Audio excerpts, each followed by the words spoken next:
paano naman ako? Puro ako na lang nagbibigay? Wala pa ako. Ako naman. These are questions or phrases that we usually hear in marriage or in any relationship or whenever we talk about love. In 1 Corinthians 13 verse 4 to 7, it says, "Love is patient, love is kind. It does not envy, does not boast. It is not proud. It is not rude. It is not self-seeking. It is not easily angered. It keeps no record of wrongs. Love does not delight in evil, but rejoices with the truth. It always protects, always trusts, always hopes, always perseveres." When you encounter these verses, how do you respond? Do you feel good knowing you're doing some things right? Or do you cringe and say, "Lord, hirap"? Especially when you get to verse 5. Love is not self-seeking. And there's nothing like marriage to test this in yourself and in your spouse. I remember coming to our marriage thinking, kaya ko to. Hindi naman ako selfish eh. Only to find out that I'm really not. Because being selfless doesn't only mean overlooking how the toothpaste is pressed or giving up the last bite of my favorite leche flan. I will give and serve, but I often expected acknowledgement and praise. I learned to lay down my rights for the sake of my wife and my daughters. God taught me to give and serve without expecting anything in return.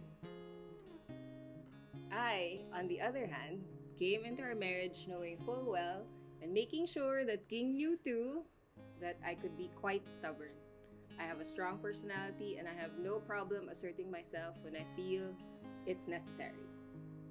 I thank God that He gave me a husband who is kind and patient and who loves God and is committed to Him, that he is able to love and stay committed to me as well. God has really used our marriage and motherhood to teach me to give way without blame, to listen first, and to serve with joy. Things I am still learning to this day. It is in our nature to put the self first. But in marriage, you can't just think of me. Because in marriage, it's always we. Philippians 2 verses 2 to 4 in the New Living Translation says, "Then make me truly happy by agreeing wholeheartedly with each other, loving one another, and working together with one mind and purpose. Don't be selfish. Don't try to impress others.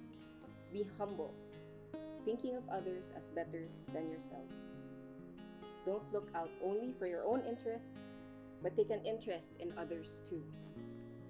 It can be as simple as waiting for your spouse to eat while you're already starving, or as big as setting aside your very own desires to adjust your priorities for your spouse and kids. It takes work, and if we really take a look at what it means to love, I don't even know if anyone would try. Who can even love like that? Love is not give and take. Love is all about giving. And it's always giving. That's how God loves us. He always gives even though we don't ask. He always listens to us and hears our cry. He always thinks of us and gives what is the best for us.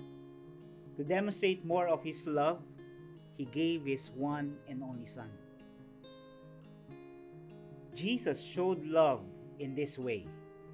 He did not come to be served, but to serve and to give His life as a ransom for many.